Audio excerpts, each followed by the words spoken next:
जोहार सम्बलपुरी समाचार के आपन को स्वागत। सरकारी और बेसरकारी विश्वविद्यालय के इतार अधीन थिबार कॉलेज मान के जंक फूड बिक्री उपरे विश्वविद्यालय अनुदान आयोग यूजीसी तरफु कटकना जारी करा जायछि। उच्च शिक्षानुष्ठान मानकर कैंपस हॉस्टेल कैंटीन न जंक फूड और कैंसी प्रकार अस्वास्थ्यकर खाद्य बिक्री नहीं हो पारे। बरगढ़ जिला अम्बाभना तहसिल चिखिलीर महानदी बेआईन भावे बायल नियाजाउथबार अभियोगର तदंत करबार लगी नेशनल ग्रीन ट्रिब्यूनल 3 जनिया कमिटी गठन करबार लगी निर्देश देइछन। बरगढ़ जिलापाल प्रदूषण नियंत्रण बोर्डर वरिष्ठ वैज्ञानिक आर खनि अधिकारी को नेकरी ई 3 जनिया कमिटी गठन करा जिबा। गठन होइतिबार कमिटी घटना जगह के जाइकरी परिस्थितिर अनुध्यान करबार संगे 4 हफ्ता भितरे सत्यापाठ जरिए रिपोर्ट देबार के कहा जाइछे। पुरीनो महाप्रभुंकर भीतर रत्नभंडार फेर घे आज खुला जिबा। धारिज प्रक्रिया आधार न पहला रत्नभंडार खुला उतरू भीतर रत्नभंडार खुला जिबा।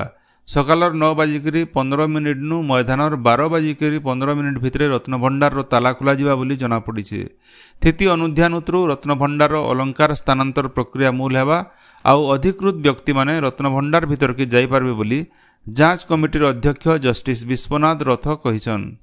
ओडिशा के जलातंक मुक्त करबार लगी सबु जिला डाक्तरखाना मान के आदर्श जलातंक क्लिनिक खुलबार लगी स्वास्थ्य और परिवार कल्याण विभाग तरफु व्यवस्था करा जाइछे। पहला खेपे भुवनेश्वर कैपिटल हॉस्पिटल सुंदरगढ़ झारसुगुड़ा कलाहांडी जिला सहित 15टा डाक्तरखाना नो ई क्लिनिक खुलवा।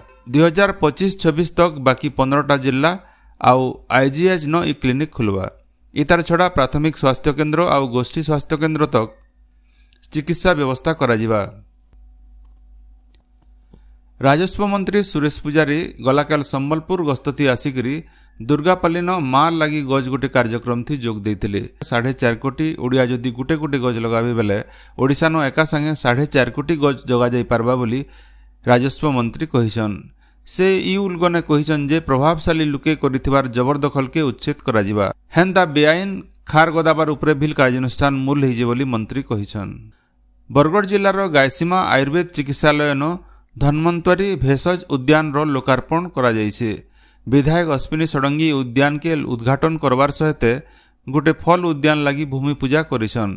2 एकर भेषज उद्यान थी औषधीय गुण थिबार बहुत दुर्लभ किस्मर चारा लगा जाइछे।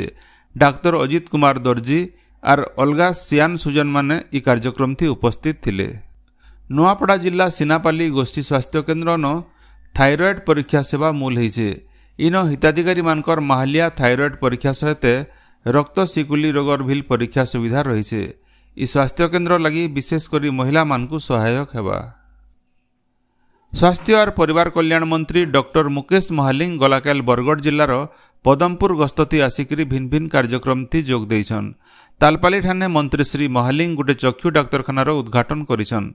बरगढ़ सांसद प्रदीप पुरोहित और विजयपुर विधायक सनत कुमार गड़तिया ई कार्यक्रम थी उपस्थित थिले। पदमपुर राजाजी टाउन हॉल ठाने मंत्री और सांसद श्री पुरोहित को भिन्न भिन्न अनुष्ठान तरफु संबर्धना दिया जाइथिला। पदमपुर डाक्तरखाना बुली देखबार सहित भिन्न भिन्न समस्या बाबदे लोकंकर संगे आलोचना करथिले। सेंता पदमपुर ब्लॉक ऑफिस न लोकंकर अभियोग सुनिथिले। बरगढ़ जिलापाल एसपी और जिला स्तरीय अधिकारी माने मंत्रींकर अभियोग शुणाणी शिविर न उपस्थित थिले।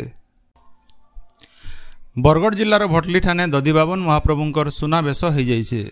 अषाढ़ मासर उजुल पक एकादशी तिथि थी महाप्रभुंकु नुआ पाटवस्त्र सुनार मुकुट किरटी पयता मथामणी और भिन्न भिन्न सुनार अलंकार थी सजा जाइथिला। महाप्रभुंकर सुनाबेश देखबार लगी बहुत भक्त मानकर समागम होइथिला।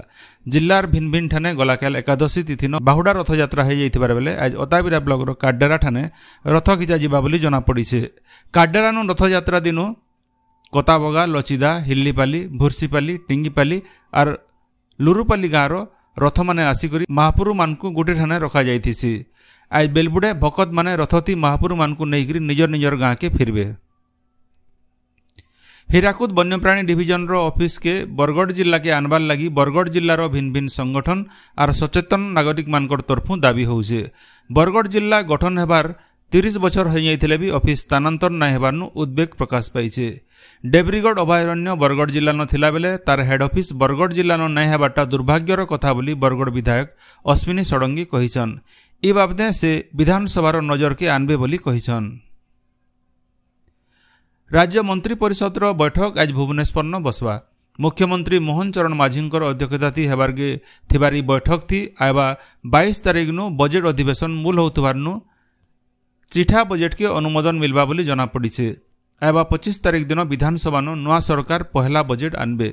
धान क्विंटाल 3100 टंका, सुभद्रा योजना आ भिन्न भिन्न जनकल्याणकारी योजना आर भोट समिया के दल तरफु करा जाइथिबा भिन्न भिन्न घोषणा के कार्यकारी करबार लगी बजेट न केंता काना अर्थव्यवस्था करा जिबा सेडा जानबार लगी ओडिशार लोके टाकी करी रहिछन। राज्य सरकार राज्य योजना बोर्ड के भंग करिछन। योजना बोर्ड भांगबार लगी आसीथिबार प्रस्ताव के गलाकाल मुख्यमंत्री मोहन चरण माझी अनुमोदन करिछन। मुख्यमंत्रींकर व्यक्तिगत सचिव भावे अरविंद डाकुआंकु नियुक्ति दिया जाइछे।